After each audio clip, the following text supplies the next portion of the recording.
Hello and welcome to another episode of the Captain's Table podcast. My name is Paul, Berserker01, Batman Shelley, your humble host and space bartender here at the Astropub, your space bar at the end of the universe, your professor on the Astro Historian, and your moderator here on the Captain's Table podcast. This is a podcast where we talk about Star Citizen lore, news, and more with people from all over the Star Citizen universe. We're on season 9, 9 years of doing this. Coming up on the end of the 9th year, getting to the 10th year. So if you do enjoy this, for those of you who are listening to this on the podcast, I apologize. September was a crazy month for me. So I ended up not uploading everything until very recently. But generally speaking, I want to upload this on Spotify and the audio podcast versions well before all the video podcasts. So we're still doing it live, twitch.tv/theastropub, youtube.com/the Captain's Table podcast, /at the Captain's Table podcast. You can join us there live on Saturdays at 4 p.m. Eastern, 1 p.m. Pacific. Would love to have you come join chat here as well. But generally speaking, that you should be able to hear the podcast first there if you can't catch us live, and then it'll be on YouTube on I think Mondays and I think Wednesdays or Thursdays every so often. But that out of the way, let's introduce the cast and then introduce the topic, starting with you, Mr. Radar Ranger. Who are you? What do you do in Star Citizen, and where can they find you? Oi, so I, as I like to say, I'm a self-professed Uber nerd, Star Citizen Uber nerd. I've been a backer since 2012. I'm actually the CEO of a company called My Radar, and one of the things that is interesting about that is that back in 2017, our company did a little collaboration with CIG where we actually had the planets of Stanton in the app so that you could browse them through your mobile phone, and that was kind of a neat little exploration that we did. I did a talk at the 2017 CitizenCon that you can watch if you'd like to find out more information about it. It was kind of neat back then. It was a fun little thing. I am also a member of Enemy Contact, which is an org that I play in frequently. So if anybody's out there looking for a cool org to join and have some fun on the weekends, that kind of thing, look us up. And I always forget to mention this. We also, just to make sure I can cash in on my nerd cred here, our company launched a satellite in 2019 that had the Star Citizen logo on the side of it.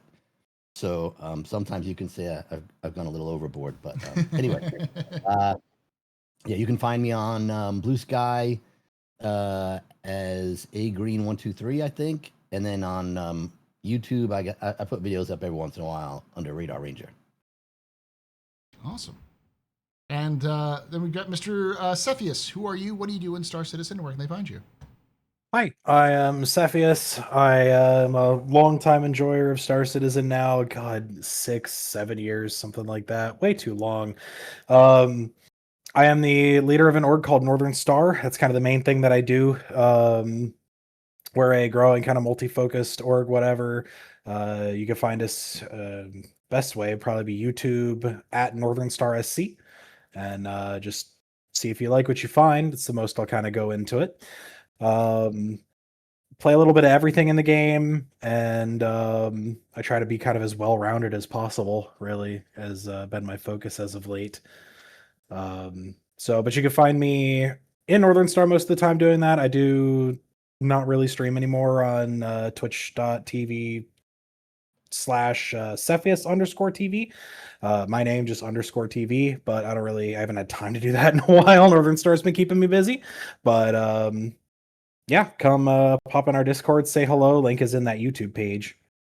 Awesome. And yeah. So we're gonna have the obvious topic this week because CitizenCon just happened, and I didn't have a Captain's Table for the CitizenCon, so we're gonna talk about CitizenCon. But I want to have a different twist on CitizenCon compared to everyone else. I'm not going to be like, oh yeah, what do you think? I'm going to think about focusing more on how CitizenCon can represent, how CitizenCon represents the 2026 year and their focus on Nix. So the general first question is, how do you feel with CIG seemingly focusing heavily on Nix for most of the content and just general gameplay seems to be focused on next year? Is that A good thing or a bad thing? I'll start with you, Cepheus, on that. I feel like it's not going to be as focused as we might think. Okay. I think at this sitcon they only had 2 hours. They had to pack as much punch as they really could in there. So I think obviously the big shiny thing is Nyx, and they're going to talk about that more than anything else. But we kind of saw the same thing with Pyro when Pyro came out. It was really kind of just Pyro stuff for a couple patches, and then it's lately been actually mostly Stanton. Um, Obviously the first few patches are going to be, Nyx, and then it's planets, and then just a bunch of content in Nyx. But I don't really think it's going to be an only Nyx 2026, if that makes sense. Yeah. Okay. Yeah. Radar. Yeah, I kind of have to second what he said a little bit. The one thing I got to add here is that there's one thing that I've learned now after many, many, many years of this is not to bother trying to predict what CIG is going to do at CitizenCon, because every single time I have gotten it wrong. Yeah. I think everybody was kind of go around thinking they were going to show engineering. They were going to show maybe a glimpse of the Perseus. We might get some hacking in there. All this stuff that we really had, I think we all wanted to see. But instead, they kind of threw us for a bit of a loop.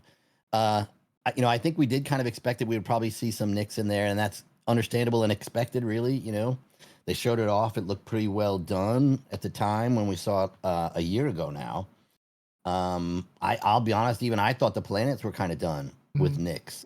They showed, I think they showed enough of them. I thought they had some stuff that they were showing in the videos, and I guess I'll probably have to go back and look, but it seemed like they had been further along with it. Do I think that they're going to focus on 2026? Well, yeah, I do. I mean, I think clearly we're going to have it in our hands next month with at least just the Delamar. The planets are not going to be in there. And yes, I was one of those guys who was so naive and gullible thinking that we were actually going to get the planets too next month. I was like, yay! But that didn't happen, or that's not going to happen apparently. Once you back and read the fine print, so they're not only they're going to come out with Nyx next month, but then they're probably going to try to phase the planets in, hopefully maybe in Q1 or Q2 of next year. Hopefully it doesn't take too long. But outside of that, this is the one thing I am still holding out hope that we're actually going to get some features next year soon, because everybody has been kind of waiting for engineering at the very least, and some sign of other features like maybe hacking or bounty hunting or some of the other stuff. And I think that's why we were all kind of hoping to see some of that at this show. But based on what Rich Tyrer said, they're still working on it. They're still chugging away on it. And so my expectation is, yes, we will get some content in 2026 in the form of Nyx and its planets and everything else. But I'm really optimistic, again, that maybe it's too copimistic, but that there's going to be a lot of other content to go along with it. New ships, new features coming out that we can finally start to play, crafting and base building, hopefully next year somewhere in some fashion or another. Oh, You're muted, Paul. Yeah. Follow-up question for you there, Radar Ranger, because there was no features shown at CitizenCon this year. Yeah. Do you think we're not going to see any features added next year, or do you think we will see some features added? No, I think, yeah. First of all, there's no way they could go through the whole year and not give us some meat here, some red meat. Yeah. Like they're seemingly right around the corner. They did hint that they wanted to try to get crafting in our hands to at least test before the end of the year. I think, it's kind of obvious to anybody who's really kind of following development that they made a decision to focus on playability this year. Obviously people have been saying it, but anybody who's actually been playing the game can tell. You can spend more time in there. You can actually have fun. Does it have bugs still? Yes, but the game bugs that make you totally rage quit are mostly gone. 30Ks aren't around anymore. And, we get into groups with our org and have fun on a regular basis. And that's something that we couldn't really do, dependably, prior to this year. But that having been said, I think they're at a state now where they have some reasonable gains there. And then the next step is now they've got to start, coming up with some actual features to make this more of a game and to close the game loops. And as Rich likes to say, give us that cohesive connecting tissue that makes us feel like we're actually playing a game. Cephia, same question. Do you think we're going to actually get features next year? Yeah, I mean crafting, like that's kind of the big feature, right? Is that they showed off crafting. That's supposed to be right around the bend of the new year. Whether or not we'll see it, who knows? But I'm kind of the opinion that they might. CIG's had this pattern lately of not showing their hand very far in advance. I mean, I don't think it was on anyone's bingo card that Chris Roberts was going to come out the gate and say we're getting Knicks next month. Yeah. Yeah. My in-person party that I was doing, we exploded. Like no one expected that. So I expect them to, whenever engineering is ready, whenever all these things are ready, it's going to be like, oh, by the way, we're putting engineering in Evocati like tomorrow. And that's going to be probably the first thing that we hear about it. They haven't been hyping up features like months in advance like they used to. So I think CIG's kind of learned their lesson of showing things and then something changes and then they don't, people get mad because people get mad. Um, so I yeah. think that's true. Like, there's for two reasons they kind of get in trouble talking about some of this stuff because you're right, stuff happens behind the scenes that are unforeseen, and they wind up having to change their plans, and people get annoyed. But the other aspect of that is that we as players need to have a little bit of a surprise. If you show us everything in a demo reel, where's the fun? Where are we going to go? Explore some of the stuff. But Paul, I have to turn this back on you and ask you what you think. Do you think we're not getting any features next year? Me?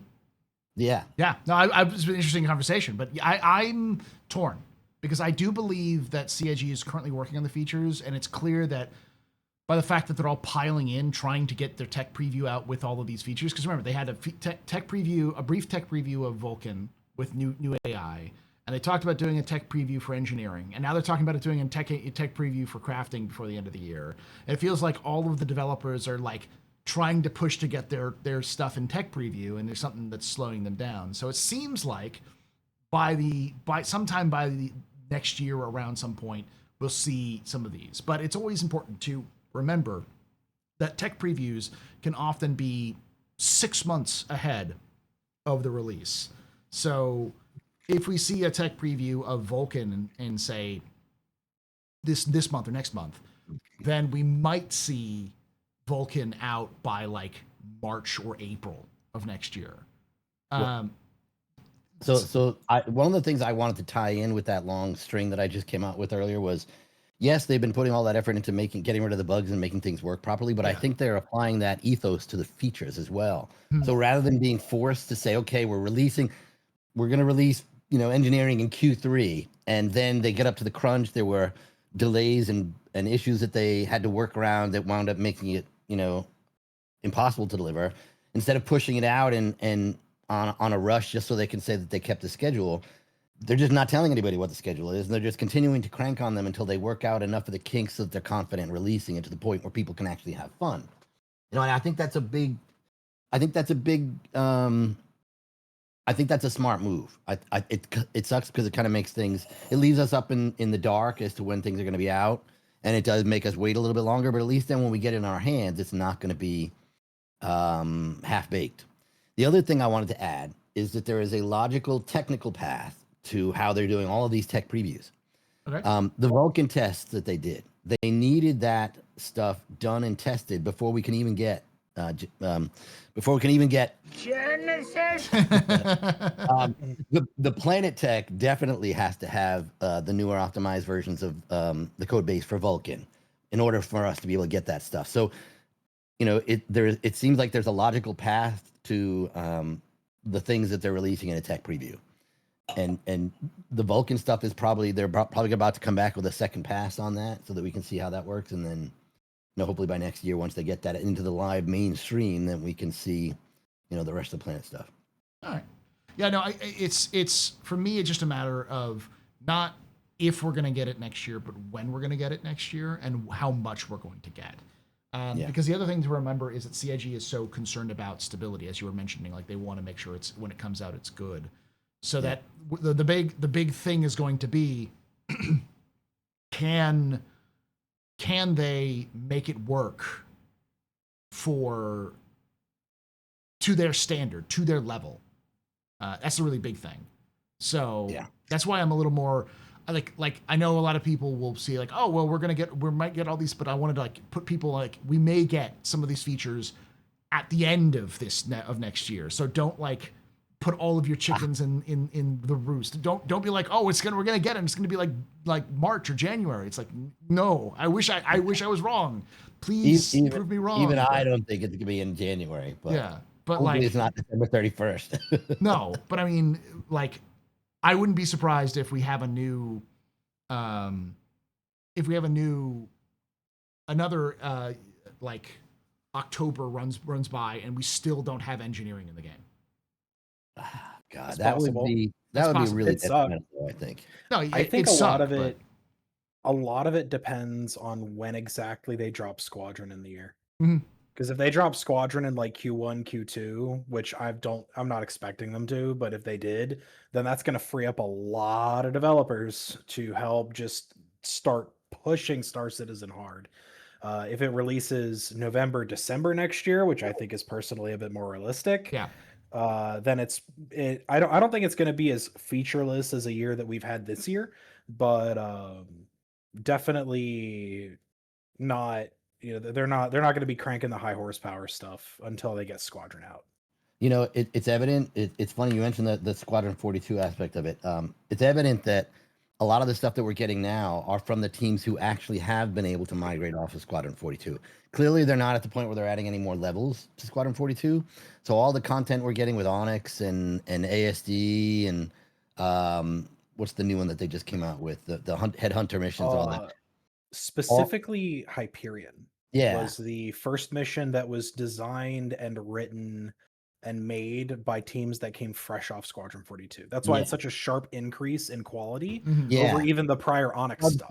Right. Yeah. Like the first Onyx stuff was just basically a rehash of that map, the Good Doctor map, and now No, you're right. You're talking that was the oh gosh, what is it called? The Lazarus sites, the Stormbreaker. Yeah, Stormbreaker. Yeah. But like the beginning of the Onyx is definitely, and the thing is it's always important to remember that it takes time to integrate teams. So like the beginning of the integration of the teams from Squadron to Star Citizen started last year, like last March, when they started integrating like their the UI team and a lot of the they integrated the maps. They got the new HUDs, like all of these things that were Squadron based were finally coming in. So it seems like we're getting a lot of folks coming back from Squadron who are building gameplay now. A lot of the folks who were finally done with Squadron in terms of like some of these balancing issues, a lot of them could leave and come to Star Citizen. But even if they did it at the beginning of the year, it would still take 6 to 9 months for them to do their content plus transition time. So. So a lot of this stuff this year was just transferring Squadron assets to Star Citizen. The Shiv is a Squadron asset. The Stinger is a Squadron asset. I'm pretty sure the Onyx facility is a Squadron asset. The Idris is a Squadron asset. Like a lot of the stuff is just Squadron assets that they've moved over. So let's move on to the next question about Nyx though specifically. What is your interpretation or your feeling? And I'll start with you right on this one. On the Welcome to Nyx mission, that one they showed off with the Polaris and all that sort of thing. Refresh my memory because I watched it several times at this point. But actually, it's funny because now I'm kind of blurring between the trench run mission and the beginning one. So the first one is the station mostly. You go to the station, you fight off some Vanduul, and you go to the station, and you have to go through this. They tell you to land. After you fight off. Oh, right. Yeah. I think so. First of all, I think introducing the Vanduul is really cool. I mean, I think we're all obviously expecting a huge confrontation with them in Squadron 42, but it's kind of nice to be able to play against them in the PU. They used to have them in there a long time ago, right? You used to be able to go out anyway. They were in the PU? I don't know. I think so. Early on. 2.0, when it was the end of the Tessa Bannister missions, was you had to fight a couple.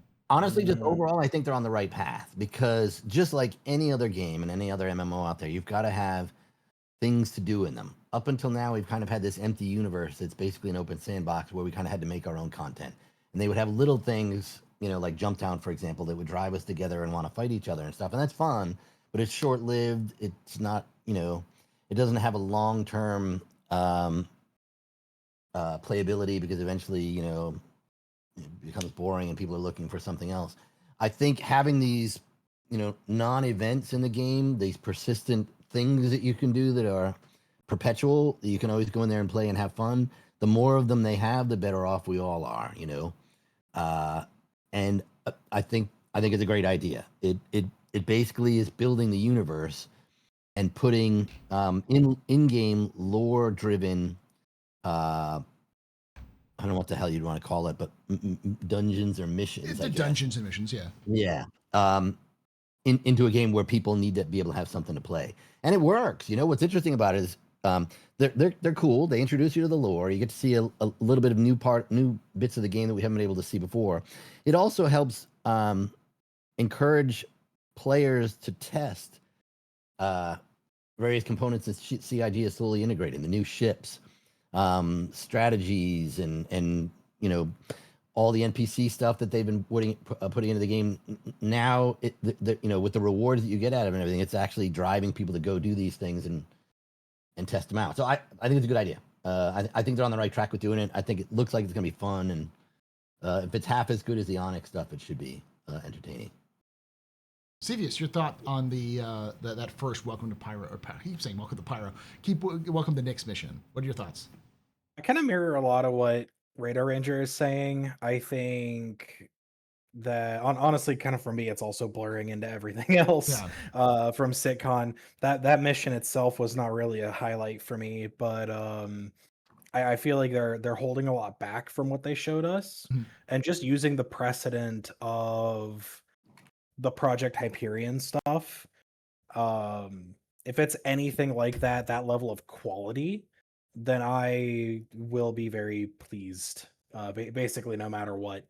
I was extremely impressed by Hyperion when the first time I ran through that, we had like 0 bugs, 0 issues. Star Citizen felt like a game. And if this next mission if they can keep that feeling for these kind of structured experience, these curated experiences, then I think they're going to be very successful with it. I'm excited. Yeah. There are pieces of what most MMOs and most games have, most multiplayer games have. Mm-hmm. It's just one more notch in making this, a fully playable game. Yeah. You mute it again. Mute it again. I don't want to. When I'm typing things out, I don't want to like so you can all hear the. As I'm going. So I have a feeling. You a keyboard for your birthday. Thank you. I have a feeling that we are going to see. Like that whole mission, I feel like that's going to be very Onyx aligned, in that we're going to see like 17 stations like that are all over Nyx, so they can fill out the Glacium ring with some of these stations, so that you can never run into one person while you're doing them, similar to, or like 100 stations or whatever around the Glacium ring, so that they have space for people to do these ones, because I feel like these are going to be the introduction missions for players in either 1.0 storyline or around that storyline, some sort of like, because it's going to be the intro for the People's Alliance sort of missions, and the fact that it's coming in next month, I think that's the one that's coming in next month. That mission is likely going to have a lot of reflection of Onyx. Are we sure we're getting that next month? Mm-hmm. They said that they were going to do they were going to do Levski, the Glacium Ring, and the Welcome to Nyx mission. Okay, those are the ones we know for sure. So feel free to redirect me here, but this is a really good, pertinent question. Do you think you just described that they were going to have a bunch of those all over the Glacium Ring? Oh yeah. Do you think they should do that or have them instanced? I think they're going to be all over the Glacium Ring for the first release, and then they'll instance them eventually. Yeah. So I remember when they came out with the first. So forgive me if I'm getting the names wrong, because I'm not even familiar with the names are. But the ASD missions where you go into the bunker and you got to see the. I don't even want to give the mission away for anybody who hasn't played it. Well, you got to start. You got to start, like, you got to investigate stuff and grab stuff and bring it back. Yeah. So those, from what I had heard, they spread those out all over multiple planets so that you wouldn't necessarily run into it, so that you could allow people to kind of go through it without the risk of somebody, everybody collecting in one spot and everybody player killing everybody, and give them a chance to explore the story. It had been said that those were examples of events or things where they would want to allow instancing. Yeah. So that you could have a curated experience, like Cephia said. But that's where we start to get into this principle discussion. Like, what is the soul of Star Citizen? Should it be instanced? Should you allow some of that to some degree to have players, to run into them in these experiences so that they could potentially thwart you?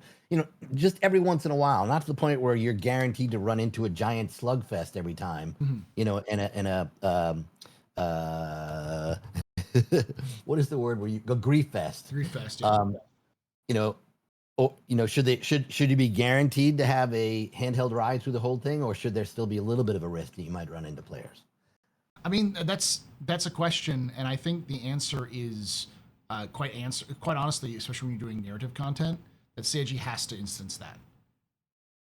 I've said this many times. I've been on many podcasts the last 4 days, and I will. Every single podcast was brought up. They brought up the situation of like instancing, and does Star Citizen need instancing? And the answer is quite honestly yes, it does, because if you have a narrative experience, someone's going to show up just to pee in your Cheerios, just to ruin your experience. Not because they want to do anything or want to gather anything. They just want to ruin your experience. Yeah. So having a instance mission prevents those people from just getting their sick kicks out of that and ruining other people's experiences, and also allows CIG to build a very specific balance. Because let's be honest about Hathor. Hathor is not balanced. Hathor is whoever has the biggest stick wins. Yeah. If it works, and people will show up and just own it for the sake of owning it. Bring all of their Idrises and just fire at everyone who wants to do anything. So it's not really balanced for the groups that it was intended to. It was intended for maybe 10 to 20 people to do it. But in a game where you have 700 people able to do it, you have to pay attention to the possibility of having 700 people. And a lot of people complain that they would have enjoyed it if it was instanced, but it's not. And go ahead. I gotta ask though. I mean, on the ASD missions with the bunkers, the investigation missions. Yeah. I'm totally on board with your opinion on that it should be instanced, because you're right. They've got CIG as a developer. They have to be able to have a story that they can tell without somebody coming in and drawing all over the paper. Hathor though, I wonder whether or not that is one of those experiences that should be open. No, conflict. I agree. If you're trying to do it. What I was going to say, where do you draw the line? How do you clearly define what should and shouldn't be instanced? What I was going to say is that I believe that in reality, there needs to be some activities like Hathor, which you just do because you can. Like, I believe Rockbreaker is going to be like that too, where you can in Nyx, where you can go in and you can do the Rockbreaker mission. And we'll talk about that here next, but that mission will be open to everybody. Won't be instanced. You just have to fight for it. And there should be stuff like that all over the game to allow for players to fight for locations. Yeah. I am an old school bean bandit from DayZ. I've been in DayZ since the early mod days of DayZ. So I am absolutely okay with emergent experiences where players have to either interact or fight with each other. That is, in my opinion, peak gameplay. If you can get the tools right, you can make some amazing experiences. The problem is that it's very difficult, because you can also overcorrect and make it worthless, or undercorrect and just make it rust. And that's the hard part. So I think you're right. That's CIG's job, is to walk that thin line between the content that should be open to confrontation and the ones that should be a more curated storyline. Yeah. If they can continue to pull that off, then yes, it'll be fun for everybody.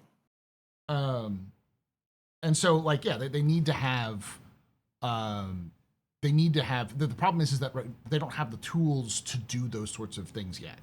So they do have instancing, which gives them the tools to set those story missions. Does that make sense? Yep. So I feel like it's one of those balance things. Cepheus, your thoughts on all of this instancing and such?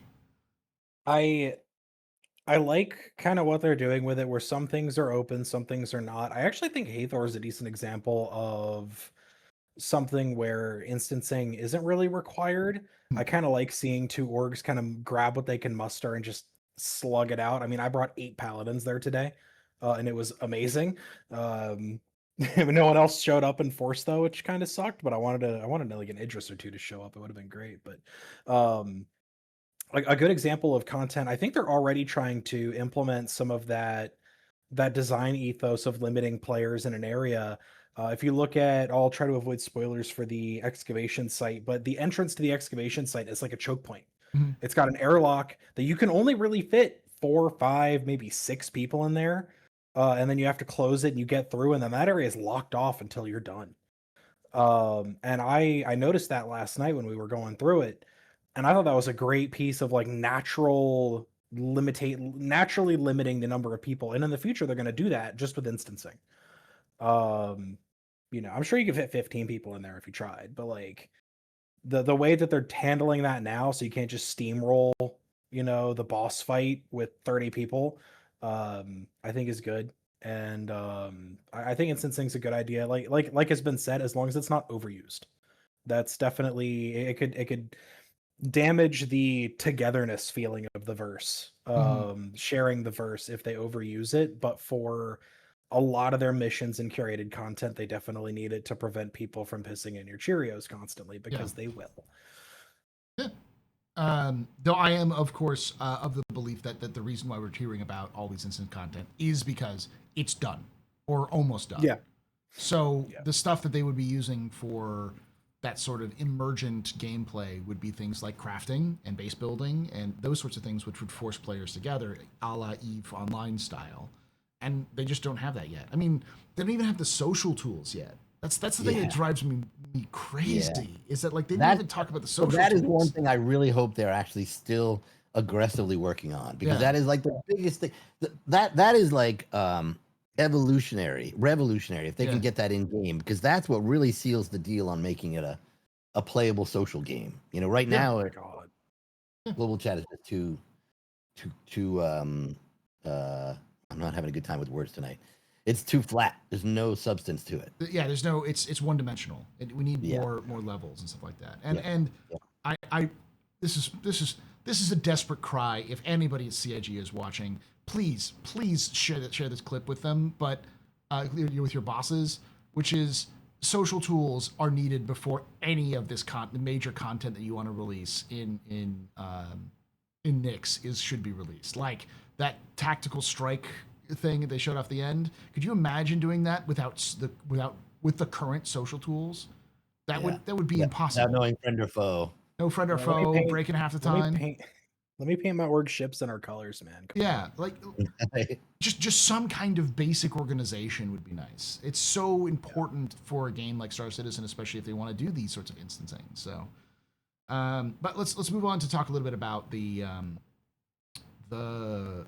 Levski, and then we'll talk about Rock Breaker, and we'll finish off with that big sort of events. What are your thoughts on the new Levski, Cepheus? Were you around when the original Levski came out? I was. Okay. I joined in like 3.0, so I got a decent amount of time with. When did it leave? Like 3.13 or something. 3.13. Yeah, it left the same time we got Crusader. Was it Crusader or Microtech? It was Crusader, or it might have been Microtech, but it was like right around when we were going to get Crusader. They removed it. Yeah, it all kind of happened in that time. They were finishing Stanton, or the core of Stan at least.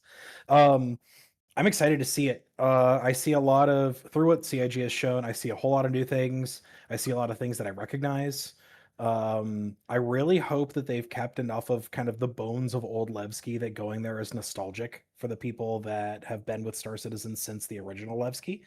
Then again, I hope they didn't keep too much, because it was, I don't want them to just bring back the same thing after so many years. It seems, I just hope it's not too small, because it's going to be the only real big point of interest in Nyx for its initial release. I hope that there's a good amount of things to do there, and a good reason to go there. Like, are we just, for at least this first patch release, I don't want to go in there, have a good time for a few days, and then just never go there again because there's nothing to do. I hope they avoid that pitfall, but then again, it might be a rough kind of first couple patches until they get like those planets and stuff in there. Okay. Radar, same question with you with Levski. How you feel? I feel good. I mean, I think it was one of the first things they really kind of showcased when they first came out. I've been around since 2012, so I got to play it. It was really cool to have that as the first, major area to kind of go to. And it, the music was really good. The assets were kind of neat back at the time, which is fascinating. Back then they were phenomenal. It was the first landing Nowadays, zone. yeah. Yeah. Now the only thing I could really add here is hopefully they did update some of the assets, some of the detail on it. I think I remember hearing some devs talking about how the poly count from that early on was really not optimized whatsoever. And, hopefully they've gone through and done some passes on that. Chris was really big about demoing the moving elevator back then. You remember that? While the elevator while the freelancer was doing barrel rolls and slowly descending with them. Rightly so, because we were all very impressed with that. To give you all context, that was the same year that No Man's Sky originally released. So that whole demo was specifically to show, see, we're in the same location. So instead, because there was a big controversy because No Man's Sky when it released said it was multiplayer, but it wasn't multiplayer. It was sort of an online experience where you couldn't link up with each other, and that was a huge drama point with No Man's Sky. So yeah. So, and just from the outside, they clearly did a really good job with it. Having the borehole all the way down through there is really cool. Having all the docking ports for the hull Cs and the bigger cargo ships is great. I think it's going to have just the right amount of, nostalgia for what they originally had come out with a modern day take on it that has, newer assets and newer stuff to do with it. I remember they used to have a little track around the thing. Used to drive the Ursas back then around the area, and that was a lot of fun. It's 0G now, so I guess you probably won't be able to do that. But either way, I mean, it looks beautiful from what they've shown in the video so far. I'm sure anybody who got to play with it back then will be happy with it. Just for reference, y'all, for when Orison came in and Crusader came in was 3.14. And that was released on August 6th, 2021. Let's see, was it 3.13? Damn, time flies. 2021, that was like last year. 4 years ago. What's going on? Yeah. What's going on? I mean, I'm looking through all the patches to see when was released. 3.12. Trying to see. That was the assault on Stanton, which I think was that was the Xeno threat, the first Xeno threat, and then 3.11. I'm going through to see when it was removed. I don't see because it was around the addition of Microtech. I'd have to look it up even further, but yeah, that means that it's been out of the game for at least 4 years, if not 5 years. Levski has, so a lot of folks have been around before it was in the game. 3.12 is what was everyone saying. So let's see. I remember getting caught in those damn hangar doors very frequently. That was the early days of the bugs. I miss the ATC guy talking to you. I'm sure he'll be there on this. I hope he is. I think they said it explicitly. They were bringing back a fan favorite character from ATC. He was our first actual ATC guy. One of our only that we've had to this point. Yeah, we've really not had any interactive ones since then. I'm looking at the patch notes, and there's not from 3.12. It doesn't say anything about the release or like the removal of removed splines. But anyways, the point being, it's been a while, and I want to go home. Levski looks great. It looks like home, and there's nothing like. I always like to import it like this. It was our first landing zone, so when you went there and you landed, you got out of the station, you went down to the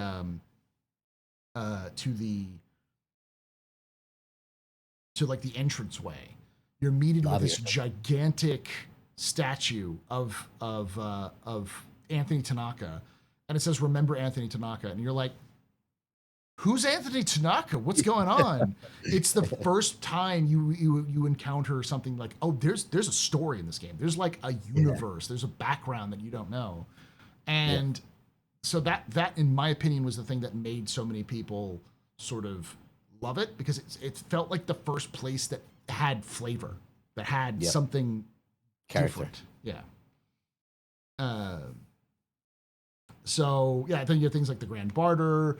I remember when they first showed it off, they had a mission with oh, what's his name? Oh, I know who you're talking about. Yeah, the Bald-headed guy, mercenary. rough voice. Yeah. What the hell is his name? Oh gosh. In the That cafe they scene. well, they really got a lot of people with that mission. Eckhart. Yeah. Yes, that's it. Eckhart Security. So yeah, it looks good. I remember they had the first talking NPCs too. When they were walking through the demo, Yeah. they were all trying to hawk wares at you, and you walk by the bar through the Grand Barter. That was Yeah. cool. It looks good. The update looks good. It looks like a good sort of difference between the trash can fires and garbage pits of Pyro. It doesn't look like it's a garbage mess. It looks like it's like an old station. Like it's an old place. She's Yeah, an it old doesn't look home. like somebody just peed in the corner. Yeah. Series station vibes. Yeah. Yeah, very much series station vibes. I'll start with the next question I'll ask you there, Cepheus, is the depths. What do you think about the depths and their whole like? I mean, it's clearly gonna be instance in some cases, but like that whole go down there and fix these things sort of missions I think that's a much better location for it than Area 18. makes more sense. That's it makes a lot more sense. It gives you kind of that reason to go to Levski. We got plenty of reasons to go to Area 18. If you like that sort of thing in like 8 FPS. But you know, good gameplay in a landing zone is a really good thing. We need more of that. Go to a place, do a thing, have your content there. The contested zones being in the major stations in Pyro, I thought was a fantastic idea. The fact that you can log in and immediately do something is awesome. That was big. I like that a lot. So having these in Levski, it's the new place doing the new thing. Thematically, it makes a lot more sense. At Area 18, they should have approximately 8 billion people that are devoted to maintaining those systems. They don't need random contractors. So putting it in Levski makes a whole lot of sense, and I think it's a very good idea, and I'm excited for that content. We haven't seen all that much of what it's going to be. It's a lot of concept art, wasn't it? Did they actually have any in-engine stuff? I don't remember. A lot of it was white box, but a lot of it was still there. Like you could definitely see the content. So a lot of the content that they showed in the concept art was actually assets that were already there in game. So I think it probably wouldn't be that much of a stretch for them to piece it all together into something coherent. You know? Yeah. But I'm excited. I'm looking forward to it.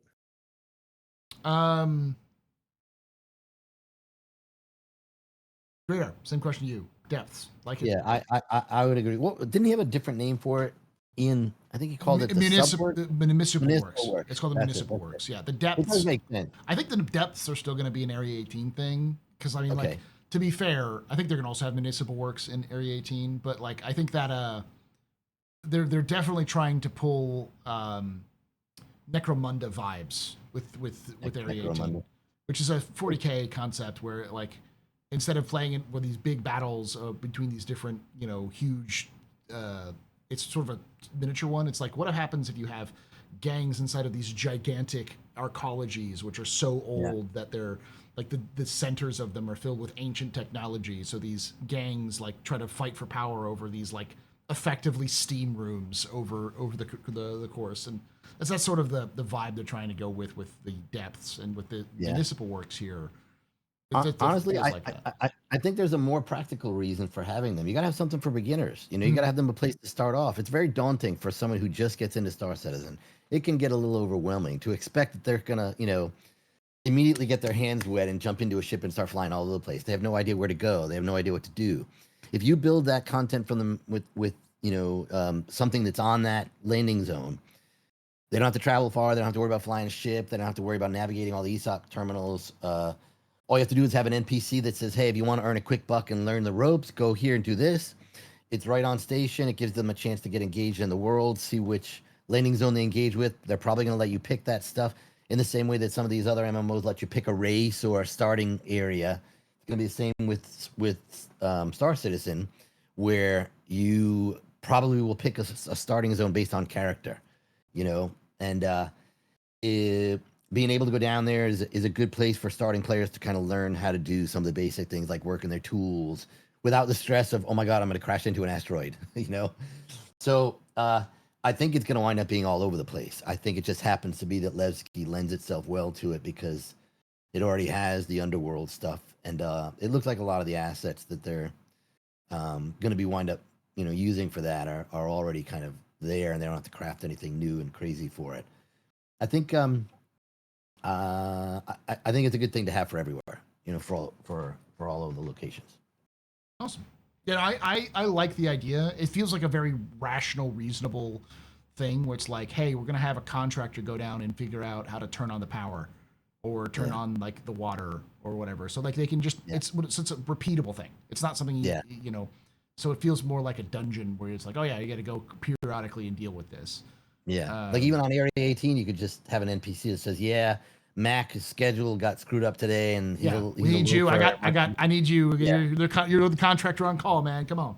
Right. So- Or if you want to make a quick buck, here, go do this, and maybe there'll be more in it for you. And then after they complete some of those early missions, they get pointers on what else to do. Yeah.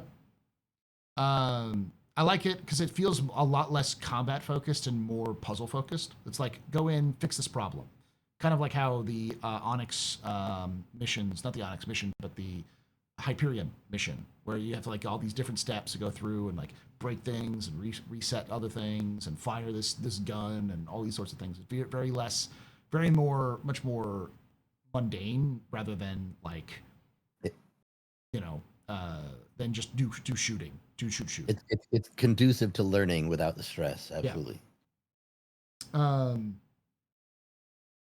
Let's move on to the rock breaker missions, and we'll do the tactical strike. The what do they call it? They call it the asteroid breaker. They call it, what was it? Rock cracker. Rock cracker. Yeah. Cracker. Radar, your thoughts on rock cracker? It looks really cool. I think it's similar to A Line in Mine. I think it's going to be similar, in the same vein as that. It looks like it's going to be great for orgs to go out there and do it. But you know what? I'm gonna hone in on, I forget his name, one of the devs there that was talking about it during the video from the presentation. They are going to have to figure out how to balance it. If it's that easy for people to just kind of go in there and make, huge bank, how do they keep people from going in there and guerrilla bar owning the place and, just constantly milking it for resources? I guess you could do that in the same way they do with A Line in Mine, where it has to reset after a while and there's time and all that. Time in between that, I guess that could work. And to be honest, even to answer my own question, A Line in Mine is something that that's similar in there already that they balanced out. Mm-hmm. Yeah. I think it's gonna be great. I think it's gonna be another place for orgs to go and have group missions, practice, group operations. Your miners will be able to get involved. Your FPS guys will be able to get involved, and the fighter ships, and even probably some of the haulers and stuff like that. So yeah, I think it's a great idea. Cepheus? Yeah, I mean, mirroring again what Radar said, I think it is pretty much just an in-space index A Line in Mine event with hopefully less bugs.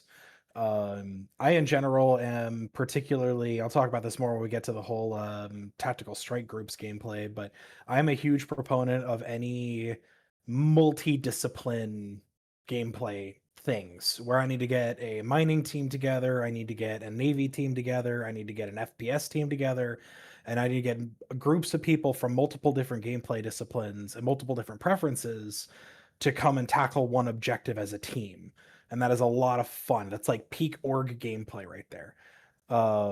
Anything that CIG adds that allows orgs to kind of get a little bit of everyone together, is in my book a win. Hopefully it's a little bit more than just Hathor and Zero G, but we don't really know all those details yet. I think it'd be fine with Hathor and Zero G, because like the thing is that I wholeheartedly believe with this is going to happen with Hathor as well, is that the economy balance is really going to be, rather than valuable minerals or whatever freaking Wicklow wants, it'll be likely higher quality. So like these sorts of missions are perfect for like the tier 1 or tier whatever they I think it's like tier 3, like the higher the tier the better. So like tier 3 or tier 5 materials that you can gather. So you can go to like Hathor and get your and like go in there, and then you won't get those like specific materials. You'll get other materials which are like all super high quality materials that you can then use for your crafting. So you're like, oh, I got to do this mission in order to get this crafting. Or if you do the mission, you can go, oh, I know a guy who does crafting. I'll go get here and sell him these materials, sort of thing. Yeah. So I think that's the direction they're going with these events, as sort of because one of the biggest problems that CIG has is hotspots. There needs to be a place where people were forced to gather together to either conflict with each other or to work with each other. Yeah. And they did that with Ghost Hollow, and that was sort of the prototype for all of this. Unfortunately, Ghost Hollow isn't back yet. Please bring back Ghost Hollow CIG. That was cool. They need to do more of that those sort of actions. Every system needs one of those sorts of things, and making it around crafting is perfect because it allows for that player-to-player interactions. So that's funny you call it hotspots, because I've been saying that for a long time. The way I try to word it is that Chris has done a good job of making this huge universe, and now he has to figure out a way to make it small so that we all actually meet up in it and do things. Yeah. And have conflict against each other. Hotspot's a good way to say it. Yeah, the hotspots is using a terminology that I've stole from Bungie during their Halo days, where they used to do heat maps where players would more often interact with each other on maps, and so then they would release those so they could show the data that they're collecting about like this spot and this spot and this spot is where everyone goes to, depending on how they circulate. So I think CIG could probably do the same thing. Yeah. But in this case, they want to artificially create those heat maps, those heat spots, so that they can gather a lot of folks into one location outside of the landing zones. Because you can have like the landing zones as being hotspots for social areas, but then you want to have these other spots where people can engage in buffoonery and skullduggery against each other. I like it. I like the idea. Reusing assets is good. I just want them to see something similar in Nyx now, or not Nyx, in Pyro now, because Pyro feels very less content focused. You know, why can't we get a line in mine in Pyro? I feel like that's kind of what Stormbreaker was. Yeah, kind of. It's obviously much different gameplay, but like the concept of it, I feel like is people are coming together doing multiple stages to get a thing, and then you get a resource out of it. Yeah, but I feel like that's also a instance. Like once you get onto that shuttle, it's going to be instance in the future. So I hope so, man. Getting 90% of the way through that fight, just a group of 12 players come in and kill you and take your loot is like, you never want to do it again. No. Yeah. And so as a result, we need something that's more sandboxy. I think they're sort of doing that with their shield token thing that they want to do, but there should be something around like resources. Yeah. So that brings us to the last one. I'll start with you on Cepheus, the tactical strike stuff, the trench runs and all that sort of thing. The Star Citizen's version of the Death Star. What are your thoughts? That is definitely my most anticipated content for hopefully next year. These fleet battles they feel right up at least my org's alley. We're 180-ish members right now. We got a good 30-40 active, kind of very consistently. It feels like the perfect size where we can get a squadron of fighters, a couple capital ships, kind of just people at every level to just come together and do this, massive objective. And then, the whole Vanduul raid idea, how many Idrises does it take for us to take on a Mauler? That is a really good question, and it's one that I intend to find the answer to. the whole trench run idea I think is super cool. I am going to have a bet going in my org of who the first person to crash inside of those tunnels will be, and then who the first person to crash into someone else's debris in those tunnels will be. Two different bets. Um, um, it looks super cool. I think that's going to be so much fun to go through, assuming it works and is kind of as advertised.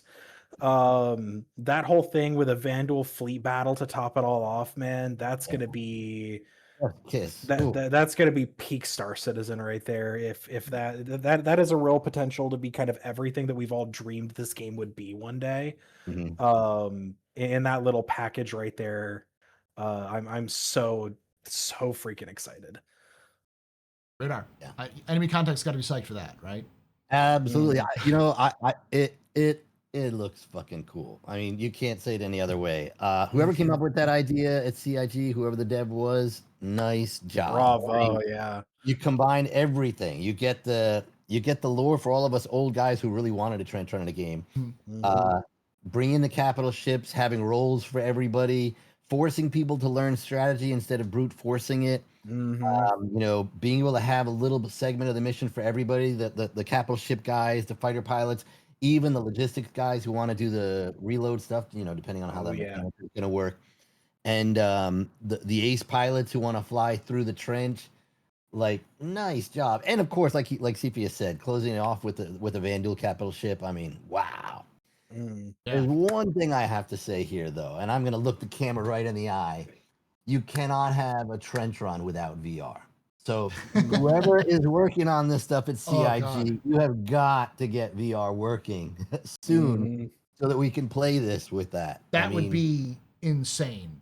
So people would lose their minds to do a trench run in that VR. Absolutely, experience. The realism of being able to do that, and plus, you could argue that you may need to have something like that. Like, I'm not like these young kids who can actually fly that creatively on a 2D screen. I do feel like I'm way better in VR flying. I'm a pilot in real life. Yeah. And when you fly in real life, your brain you look and glance around, and your brain maps out where you are, and that's how you prevent from crashing into the ground when you're on a short approach to a runway. But being able to have that benefit in a game like Star Citizen with the beautiful graphics that they have and the detailed worlds that they've been building, and a trench run, please make it happen, please. Great. Either way, closing part here is that I love it. I think it's great, and I can't wait for it. Hopefully, it's not at the end of the year when they come out with it. Yeah, it would be perfect for July. That would be a perfect July release where like everything sort of dies down a little bit. There's not a lot of new stuff, and you come out with something like that. Like the summer, everyone can get together, do a 4 or 5 hour raid. It's a good thing though, because Cepheus brought this up, and I didn't even think about it, but they are going to have to compete with themselves on this a little bit. If they really do come out with Squadron 42 next year, when do they time this stuff? When do they come out with it to the point where people can actually be able to enjoy it and not have all of the hype taken up by Squadron 42? I mean, to be honest, I'm being super pessimistic here and expecting it to come out at 11:30 p.m. on December 31st. But when does GTA 6 release? Yeah, do we know? Right now, May. Okay, if they came out, I feel like the best time would be like February. Yes. Realistic time, December 31st. Yeah, that's not good. I if they could pull it off maybe more realistically in Q3 or Q4, then they get the Christmas crowd. They get the people who are maybe, they might be able to grab people who are working and working less and going to school less. It's colder outside, so people are more likely to be inside playing games. If they can time it that way, without releasing something that shouldn't be released, then I think that's probably the way to go. But I am not a marketing genius here, so I'll let them handle it. Neither am I. All I know is stay away from that thing. Stay away from that monster in the closet. And people are saying Rockstar may delay again. We don't know. We've heard there's been rumors about it, but can you imagine having to base your entire game release on whether or not somebody else's game is delayed? Unfortunately, it's just the way it is. They've delayed so long. Yeah. With that game, All right. So this is someone's already brought it up in chat, but GTA 6 getting a PC release at the same time as console? No. But here's the reality. Because I always like to point this out.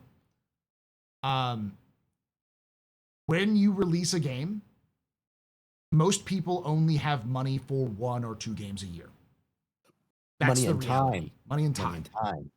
So most people are not going to buy a game if another game is available. And on top of that, people will then invest their time in social media to that game. So when someone buys a new game, they will play it, talk about it, and if you try to release a game too close to another, people will make decisions. So even if somebody is, oh, well, it's a console game, cool. That person is going to buy it on console, and then they're going to play it, and they're going to talk about it, and they won't go out to movies. They won't be reading books. They'll be playing GTA 6. And that's what they'll talk about online. And then the discourse will be all about GTA 6. Memes will be made. People will be discussing about it. And as a result, anything else, any media project that's releasing around the same time is going to get choked out, especially if it's a new project. It's one of those things where you just keep it away. Just don't try to do that. And I'll give you 2 examples of how it's done right and done wrong. The wrong way is Titanfall 2. Titanfall 2, in my opinion, is one of the best games that has ever been made. It is a masterpiece in maneuvering and shooting. The narrative is solid. The gameplay is great. But it was released a week after Battlefield 1, one of the best Battlefields of all time, and a week before Call of Duty Infinite Warfare, which was another science fiction game. So it was released in a time slot specifically to try to eat up Call of Duty's share. And as a result, it was left to die. No one bought it because people already purchased Battlefield 1 or were going to purchase Call of Duty, even though it has really good cult-like following and has really good reputation now. It didn't at the time, which means that we never got a Titanfall 3. That's the reason why. And that one. And the way you do it, and that was all because of release. If it was released a month before, it would have done great. If it was released a month after, it would have been done great. It's because of where it was released. And it was intentionally released like that to try to chip away at Call of Duty's control. But the way it actually should be done is what Baldur's Gate 3 did. Baldur's Gate 3 was always a game that had good fun. It was always a game that had a lot of fans because people loved the Baldur's Gate series. But it wasn't nearly as popular. Baldur's Gate was never nearly as popular as it became with Baldur's Gate 3. But originally, Baldur's Gate 3 was supposed to release in September. But they realized that it was like a week after the release of Starfield. So they knew, smartly, that you release 2 RPGs at the same time, not a good idea. Doesn't matter that this is a medieval RPG and this is a sci-fi RPG. People only have money for so much. So they moved the release date a month before Starfield, and as a result, so many people were playing that on the month leading up to Starfield that it became probably the Game of the Year contender just because of its release time. In August, when nobody is releasing a video game, they got a lot of word of mouth buzz, which elevated this relatively indie game to being one of the best games and best selling games of the year.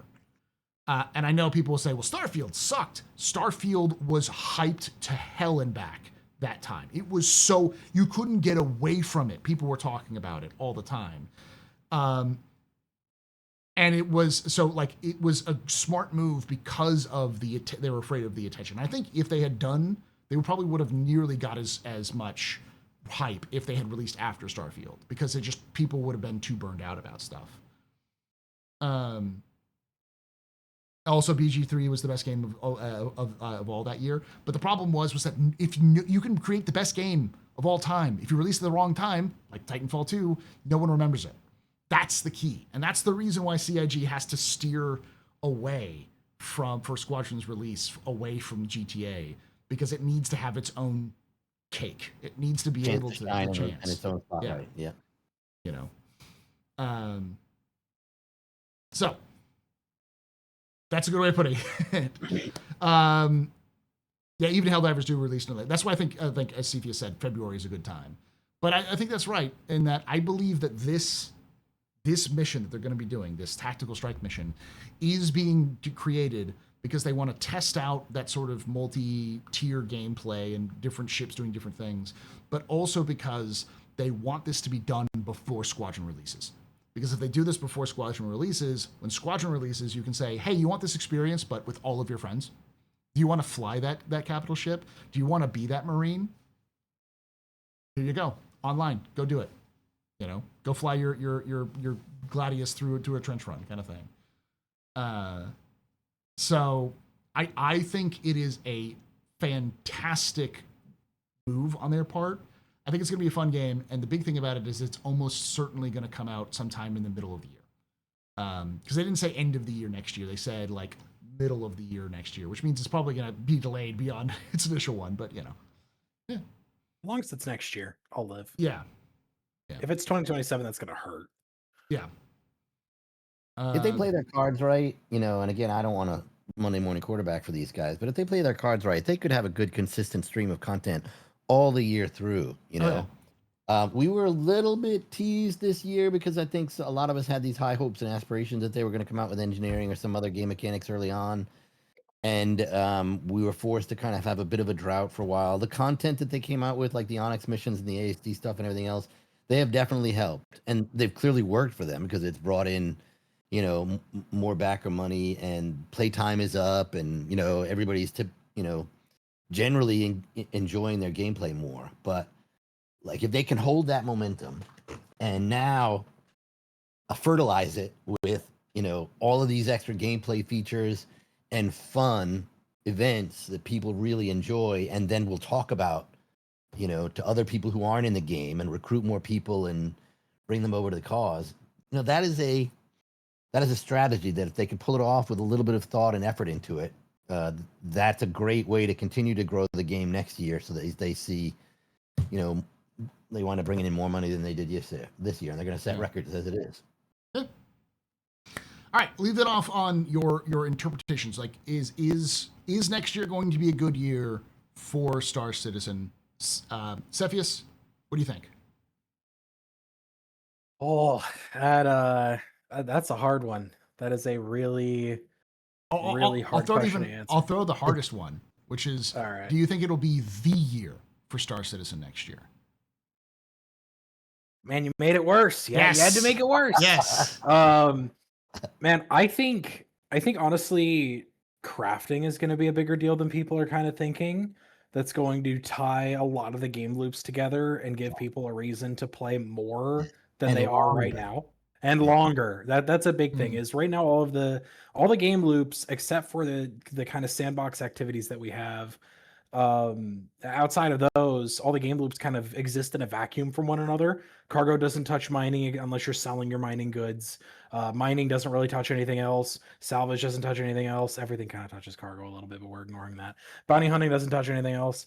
When all of it has to do with getting high quality goods that you can then craft things with and hopefully sell those things, at least to other players, that is going to be big. And the more people play the game, the more people buy ships. That is what we've seen a lot this year. And so getting an iteration of crafting, however basic, early in the year is going to, I think, set 2026 off in the right direction. Nyx, if they get a planet or planets in Nyx in the first quarter of 2026, that's going to do really good for them, even the first half. It really kind of depends on if they can kick off 2026 with stuff, or if they're kicking it off with just hoping that the hype from CitizenCon kind of perseveres, which it won't past like January. So they really need to start getting stuff in the game January, February, new things. The year of stability has been phenomenal for Star Citizen, but it's over. We need stuff now. And they need to get, it sounds like they're setting themselves up for doing that, but they really need to hit a home run with that. And if they can hit the ground running in the first half of 2026, I think that the second half will carry them forward to definitely. I think we could, if that goes well, and if Squadron releases, we can then call it the year for Star Citizen. Okay. I think, yeah. All right. Radar. Was it going to be the year for Star Citizen? So I don't think I'm overstating things by saying that the stakes are high for Okay. sure. Yes, They yes. have given us this 2026 timeline for Squadron 42. It's something that's been in development for a long time. They clearly have all this headwind that they have to fight against with the media razzing these guys for taking so long to develop the game over the years. It absolutely, well, I will say this: every year has always been a better year than the last one for the Yeah. most part with Star Citizen, even through the bugs, because those bugs were usually as a result of a giant technological leap. 318. Nobody's gonna. I'll say that really quickly. I think what Sepia said is absolutely right. Squadron 42 in and of itself is not a milestone, but like a magnum opus for Chris. And he spent all this time and effort into it.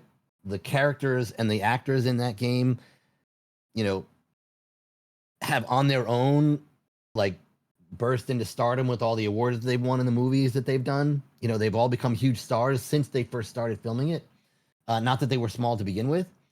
And it has a lot of potential in and of itself to be a huge thing for all of us who love the universe and for the company, because they've been working on it so hard and they finally get to show it to everybody. The features and everything else that we've all been waiting for, we're not going to see them all. 1.0 is certainly not coming out next year, but the substance for us to play in the game is finally going to start to take shape with the releases that come out next year. If they have this double whammy of trying to put out a finished, polished game, it has to work well.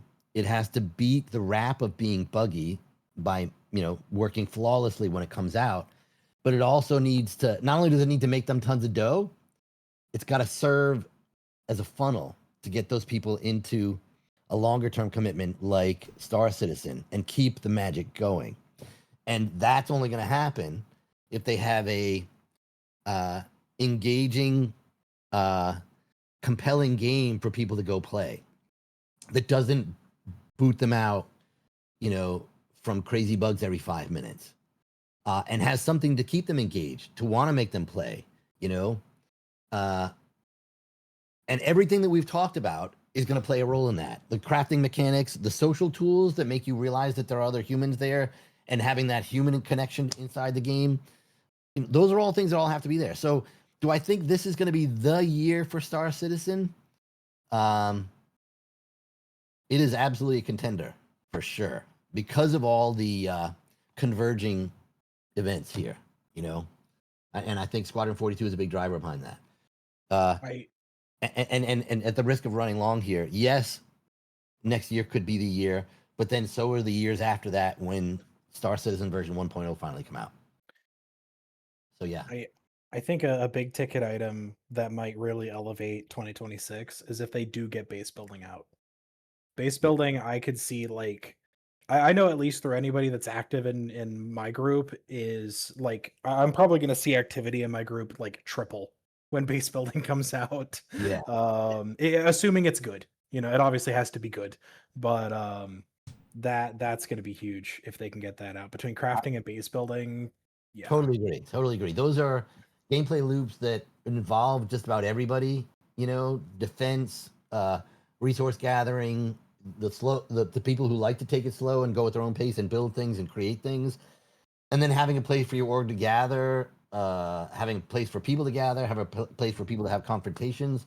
You're absolutely right. Those two things would really add some really firm substance to the rest of the game that would keep them playing. And yeah. I'm going to say no, it's not going to be the year for Star Citizen next year.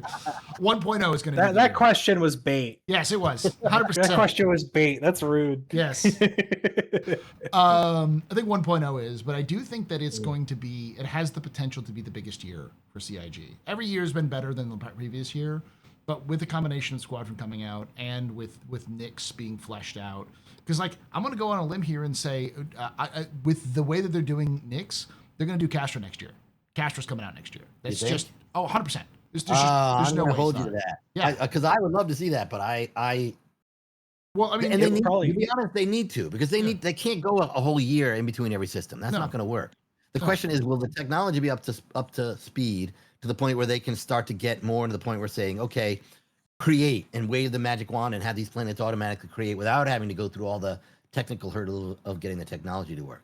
I think they'll get Cascom and they may not get they'll get. Then again, I don't think they'll really matter much if they get Bullseye in, because like Bullseye and Cascom are Yeah. super. They should be Bullseye's easy. Bullseye's literally called Bullseye because they used to use it to use Yeah. antimatter bomb practice. So like Right. it's a dead world that they just bombed. So it So, should. Go ahead. There's something I have to ask you on, though, because you Yeah. said you don't think the next year is going to be the year. I've got to put this out here. What if Squadron 42 bombs? Squad. What if it doesn't succeed, and then people wind up losing interest? I think that would be a very edge case scenario, because I think CIG has already everything lined up well, so that if they release it at a good time, it should do decently. Maybe not perfectly if there's like bugs and stuff like that, but it should do fairly well. And the thing I always like to point out is that, have you played Star Citizen with nobody on the servers? Yeah. It plays very, very well. Everything seems to work. The problem with Star That's a fair Citizen thing to say. is the background information, all of the complicated web of servers and stuff like that, whereas Squadron doesn't have to worry about that. It does have to worry about optimization, so it doesn't eat itself every couple of hours. But Well, that's the thing. I agree with you completely. I absolutely believe you're right. Having a single player game is much easier to optimize and make it work. The only thing, and remember, reminder here, I'm an engineer, a tech guy. Yeah. I still have PTSD with the idea of the bugginess. Yeah. And I think maybe it's unfounded, but my biggest fear is that they're going to put it out and it's going to be buggy as hell. There should be no reason for it to be. They're not under the gun of another studio to put it out. They set their own timeline for when they want to release it. Mhm. But if it does go out because of some pressure internally or from their other side investors or something, and it's not fully clean to the point where people can expect to play it without a single bug, that could be a big issue. It could give fodder to all the media who've been giving them negative press over the years, and it might wind up throwing a monkey wrench into the whole thing. So that's one of the reasons why I said the stakes are so high. I think they're not as high as other things, because I think the biggest thing it has to do is it has to release well. But as long as it's playable and is relatively bug free, you never have there's no games that are bug free. That's a lie.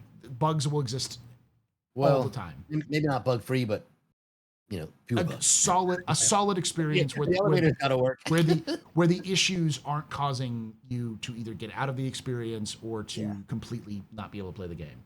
But they have such a unique reality in that, people will say if it doesn't make $500 million in one day, that it'll be a failure. No matter what, people will say it will release, and the fact that it's released for a minute and they've only sold one copy, people will be like failure because they want it to fail. But the reality is that CIG doesn't have to pay back a publisher at all. They have like a couple of outside investors whom are personal friends with Chris. And every single time they've had a chance to pull out of the investment, they've doubled or tripled down. So they clearly are in this for the long haul, and they can see the value in it.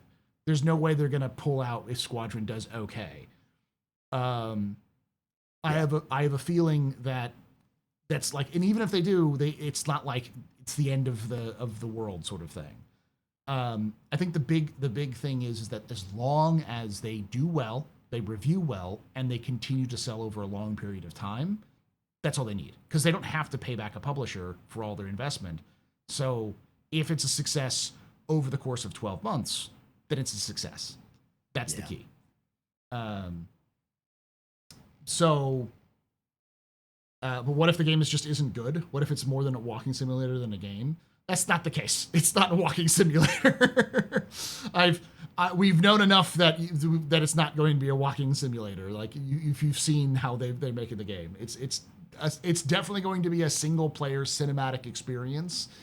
And they said it's going to be like 30 hours, so it's not going to be something where you just walk around for 2 hours and you're done. So, what if the modern audience finds it boring? It doesn't matter as long as it reviews well and sells well. Yeah. Like you could get what if the sun explodes tomorrow? Like there's at a certain point you can't really predict anything.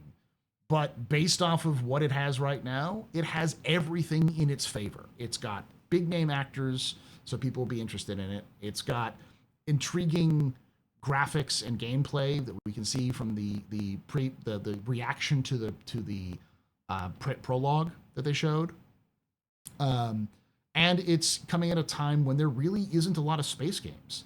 Like there are was it Osiris and the other game that are coming out. They're sort of like one's a Mass Effect. What's it? You talking about Jump Space? Not Jump Space. I'm talking about single player experiences. Osiris is the Expanse game. You mean out now or coming out next year? Coming out next year. Okay.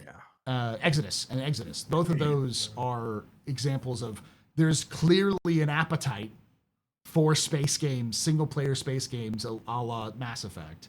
And this is clearly one of the will probably be the higher budget value version of all of that. So like it's the market is primed for it.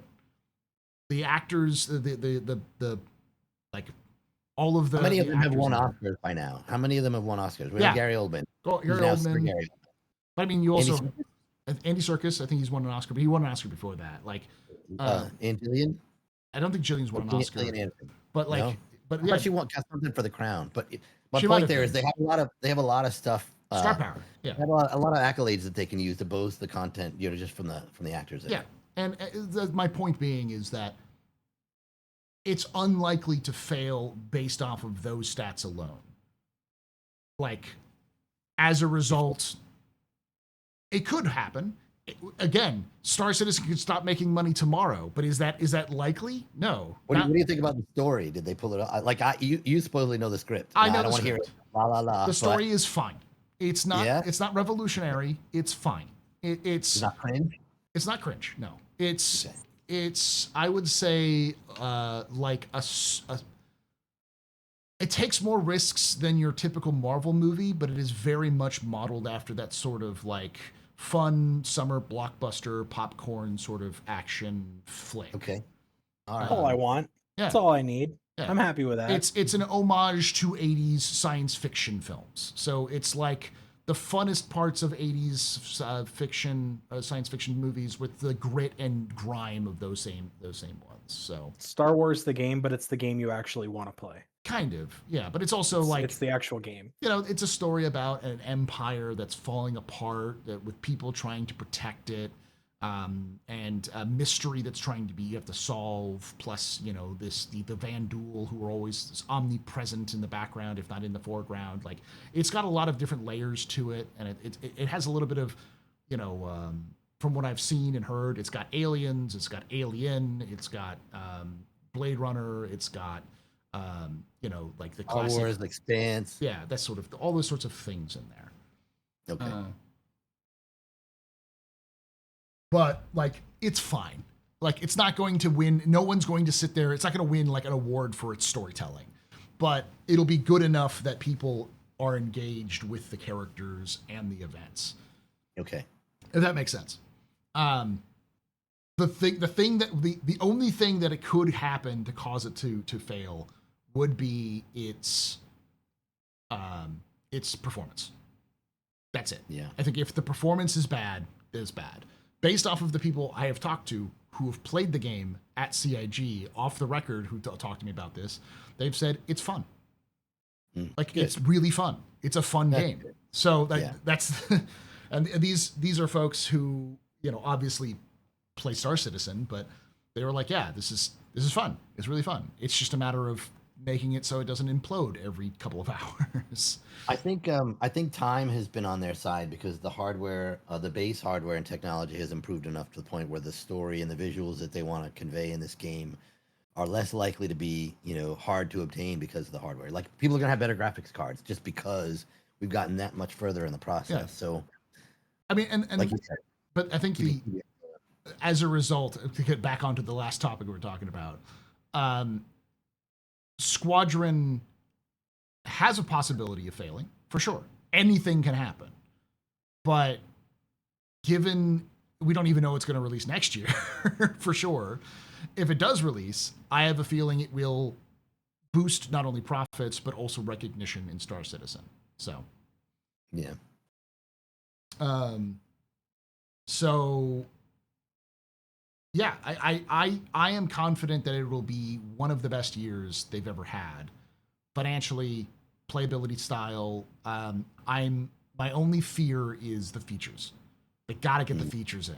If they don't get the features in, all of the features they showed off 2 years ago in by the end of next year, I feel like they're going to be hurting into 2027. Yeah. So there's gonna be a lot of empty promises that I think people will be holding grudges for. yeah. All right. Thank you so much for hanging out. Thank you for watching. Make sure you check out Cepheus. It's twitch.tv/Cepheus, right? Like just like that.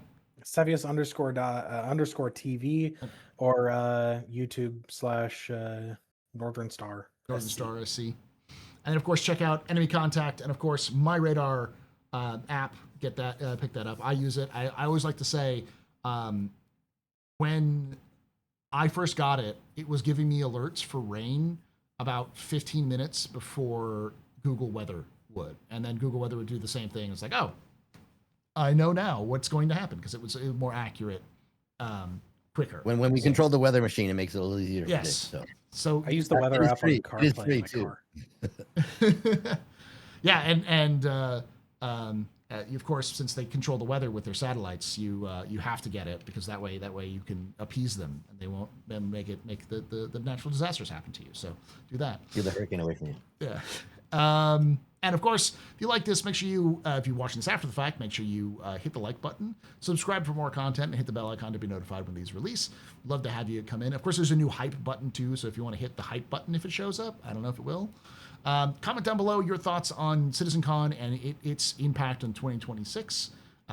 Maybe even your thoughts on Squadron's release. That'd be interesting. And join us live, twitch.tv/theastropub, youtube.com/@the Captain's Table Podcasts on Saturdays at 4 p.m. Eastern, 1 p.m. Pacific.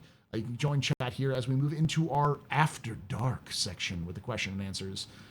So those of you watching live, stick around for a few moments. For those of you listening in the podcast, it'll be a quick break before you go right here to the next section.